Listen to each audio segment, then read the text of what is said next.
SGC here, and we are back for a movie review. 최악놈들을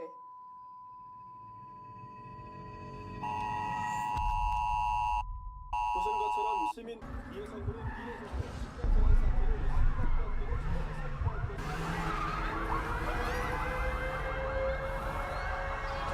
Alive, or hashtag alive, I don't really know. But anyways, this is a 2020 Korean zombie film directed by Cho Il-hyung, and it came out in June, so like a month before Peninsula. I don't know why they did that, just to like, hey, I don't know, it's probably just from distribution, and they're like, we gotta put it out because people are gonna not go.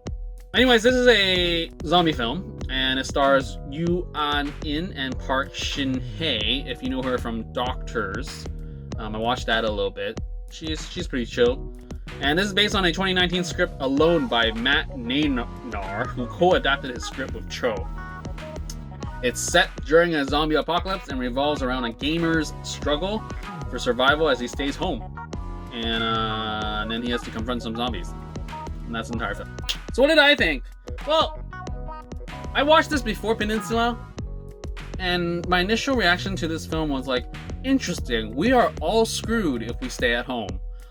I think this is much more realistic, or much more sort of, you see it play out in terms of how people would react to a real zombie outbreak.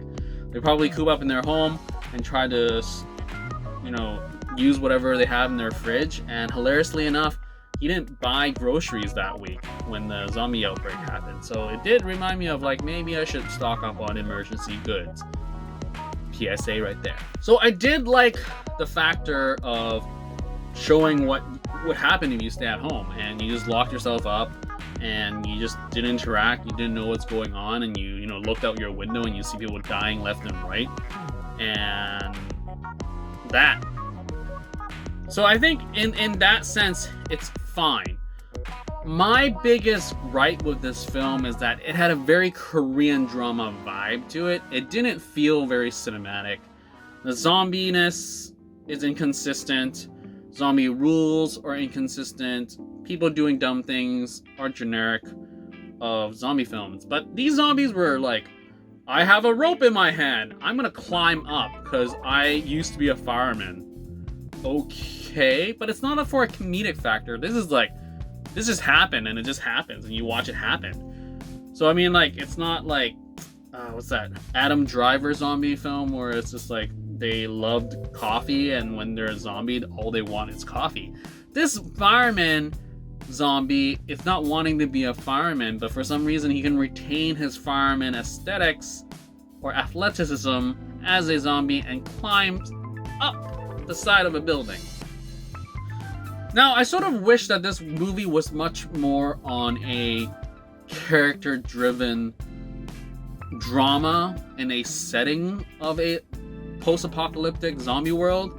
Like the fact that, our main lead, he's a gamer, he doesn't really interact with the gaming universe. I mean, granted, this is a worldwide event, but I do wish he dwelled more on there, and then maybe if we saw more of a cast, that would have been appreciative. I mean, we have 2 cast members basically, and that's it for the entire film. And they meet up like halfway, or a little bit more than halfway through the film. Like, he's just by himself the entire time. He's just trying to, ration his rations and stay alive. So we do get a sense of his character. And I guess we do get a sense of her character with whatever she exposed. And he's awkward with women, so that shows as well. So I think I was just wishing there was more all around. Like, I love the setting because it really is scary because, more and more people are living in apartments, and the guy lived in an apartment and the zombie outbreak broke and he was just at home and he just locked himself home. Like, what are you gonna do? Are you gonna run out to the streets and kill and shoot their brains? No, you're gonna freak out. Like, he's a gamer. I'm so glad he didn't go gamer ham on these zombies. Because I do wonder if we do have a real zombie apocalypse with all this zombie knowledge in our entertainment, what are people going to do? I'm still waiting for that movie. I mean, Adam Driver, I guess that was it. But I'm like more of like a hard horror not comedy. So the cast, chemistry, I guess it is what it is. Can't comment too much about it. Not much for them to play around. We do have like a struggle at the end where it just was very inconsistent in terms of just aggressiveness. I guess that's always the issue with zombie films, is like when it needs to be, zombies are super fast and kills all these red shirts, but when our main cast is out at play, they slow down and you just get out of it alive. Ha, alive. So I think, I don't know, I don't really know how I feel about this film. It did what it needed to do. It had good aesthetics, but it was very inconsistent in terms of the quality of just zombies, really. I think it's an aesthetic thing. But I do give it props again. Like I keep repeating, like the setting was really great. But the vibe that it gave off as a Korean drama, maybe it's granted because she's in it. Last thing I saw her was a drama, and I don't think she really did anything beyond what she typically does in dramas in terms of acting. So there's that. But overall, I mean, great stuff for Korea, having 2 zombie films back to back in 2 months. Like, even in the States, I don't think that happens.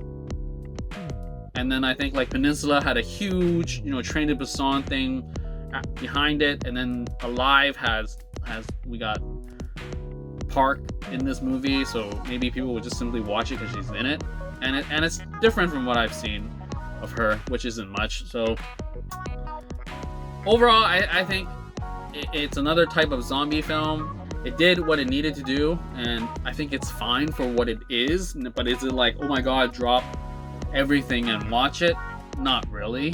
But I think if you just want to check out something different from what Peninsula is offering, this is something you can check out. Anyways, that's it. So that's all I gotta say for this movie review for Alive. Keep watching and keep liking and subscribe and share, because sharing is caring. So stay safe and stay healthy. Out.